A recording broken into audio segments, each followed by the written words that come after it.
नमस्कार, मी जान्हवी जाधव. आपलं टाइम महाराष्ट्रामध्ये स्वागत आहे. आज अर्थसंकल्पीय अधिवेशनाचा दुसरा दिवस आहे.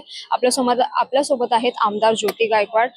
मॅम, काय सांगाल? काल शोकसभा पार पडली. अजितदादांबद्दल प्रत्येकाने भावुक व्यक्तव्य केली आहेत. एकूणच एक मोठा नेता हरपलाय, काय सांगाल?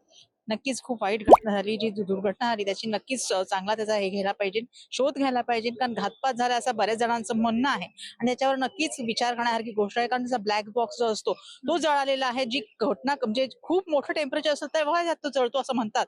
तर ती नक्कीच काही गोष्ट झाली ती नक्की ती बघायला पाहिजे. कारण अजितदादा हे दुसऱ्या जरी पक्षात असले तरी आमचे वैचारिक मतभेद असले तरी आमच्या काही बाबतीत आमचे हे होते मत आमची ते एक राजकीय गोष्ट वेगळी, पण आमचं शाहू फुले आंबेडकरवादी होते ते सुद्धा आणि आम्ही त्याच विचारांचे आहे. त्यामुळे नक्कीच आमचं एकमेकांवर त्यांचं आमच्यावर विशेष प्रेम होतं माझ्यावर. कारण मी आल्या दिवशी पहिल्या दिवशी जेव्हा मी शपथ घेतली त्या दिवशीच दादांनी एवढं कौतुक खाली बसल्या बसल्याच केलं की कौतुक केलं की वर्षाताई सारखी बोलते, आवाज चांगला आहे, खंबीर आहे.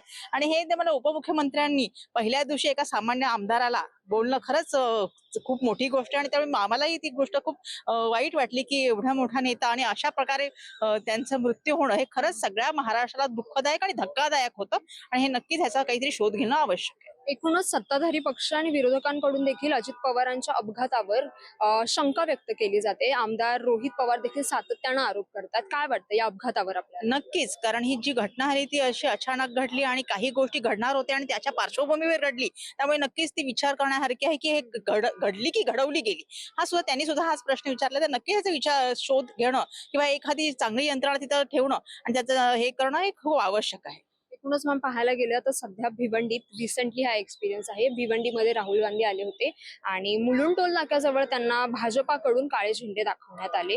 भाजपाकडून त्या दिवशी सातत्यानं राहुल गांधींच्या विरोधात वक्तव्य केली जात होती. काय सांगाल? पण ते राहुल गांधींच्या विरोधातच बोलणार, कारण ते जननायक आहेत, लोकांचा विचार करतात, लोकांबद्दल बोलतात.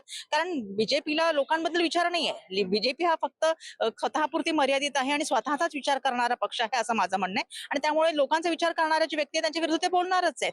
आणि त्यांनी काही चुकीचं वक्तव्य केलं असेल ते नेहमी सत्य बोलतात आणि ते आपल्याला काही काळाने दिसून येते. त्यांची जी सत्य बोलण्याची पद्धत आहे, जे जे सांगितलं जातं त्या गोष्टी आपल्याला काही वेळाने असं दिसतं की ते बरोबर बोल होते. आणि आताही आपल्याला ज्या गोष्टी वक्तव्य केले ते आपल्याला काही दिवसांनी दिसूनच येईल. या होत्या आमदार ज्योती गायकवाड. मी जान्हवी जाधव, कॅमेरामॅन आसिम यांच्यासह मुंबई.